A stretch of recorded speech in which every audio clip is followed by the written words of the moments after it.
Ketika anak sulit dididik, satuan pendidikan seringkali menjadi pihak yang disalahkan. Apakah tugas mendidik ini adalah tanggung jawab satuan pendidikan saja?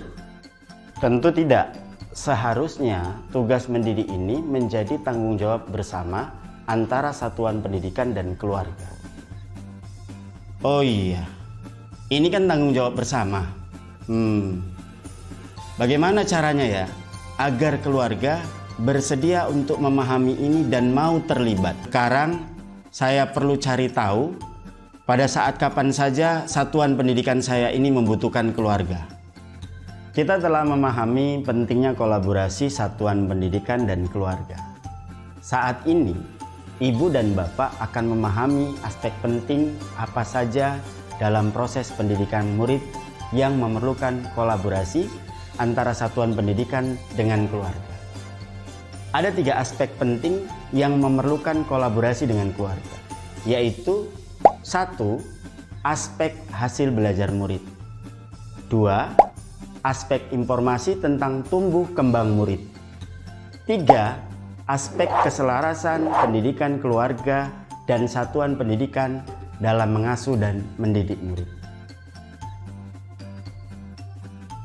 Oh iya juga ya, keluarga pasti butuh informasi tentang hasil belajar murid dari pihak satuan pendidikan. Betul sekali Pak, keluarga butuh informasi dari satuan pendidikan tentang perkembangan dan kemajuan belajar anaknya. Jadi, satuan pendidikan bertindak sebagai pemberi informasi, sedangkan keluarga sebagai penerima informasi. Ketika keluarga mengetahui perkembangan belajar murid, maka keluarga dapat berusaha untuk mendukungnya melalui pembimbingan lanjutan di rumah. Nah, kalau keluarga butuh informasi hasil belajar, kami pun sebagai pihak satuan pendidikan juga sebenarnya butuh informasi tentang tumbuh kembang murid di rumah kan ya? Betul sekali Pak. Satuan pendidikan perlu mengetahui bagaimana tumbuh kembang murid di rumah.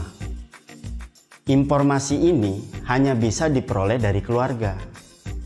Pihak satuan pendidikan dapat bertanya tentang pertumbuhan murid, cara belajar, kebiasaan sehari-hari, dan juga keterampilan yang dimiliki murid di rumah. Dengan bantuan informasi dari keluarga mengenai hal-hal tersebut, satuan pendidikan bisa maksimal dalam mendidik murid di kelas. Di sini keluarga adalah pemberi informasi, sehingga proses pembelajaran murid di satuan pendidikan dapat berjalan dengan baik dan maksimal berdasarkan informasi dari keluarga. Oh iya, tapi pola asuh murid di rumah mereka masing-masing pasti berbeda-beda juga ya. Satuan pendidikan juga punya visi pengembangan murid yang hendak ditanamkan dalam pendidikan di kelas. Karena setiap satuan pendidikan pasti punya visi yang diunggulkan. Benar. Maka dari itu, satuan pendidikan dan keluarga juga perlu menyelaraskan pola asuh dan pola didikan. Nah, caranya adalah dengan saling memberikan informasi satu sama lain tentang pola asuh yang diterapkan agar mencapai visi yang sejalan. Jadi, satuan pendidikan juga butuh keluarga saat mau menyelaraskan pola keluarga dalam mengasuh dan mendidik murid. Satuan pendidikan dan keluarga memang perlu berkolaborasi untuk saling berbagi informasi tentang perkembangan murid. Keluarga memerlukan informasi hasil belajar murid. Satuan pendidikan juga membutuhkan informasi tentang tumbuh kembang murid.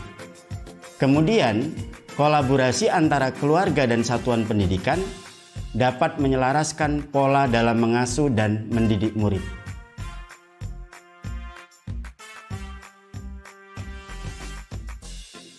Ibu dan Bapak, itulah penjelasan tentang 3 aspek penting dalam pembelajaran yang membutuhkan kolaborasi. Pendidikan adalah proses belajar semua pihak yang ada di lingkungan satuan pendidikan. Maka semua pihak di dalamnya perlu berkolaborasi aktif dan positif untuk memajukan pendidikan. Salam bahagia.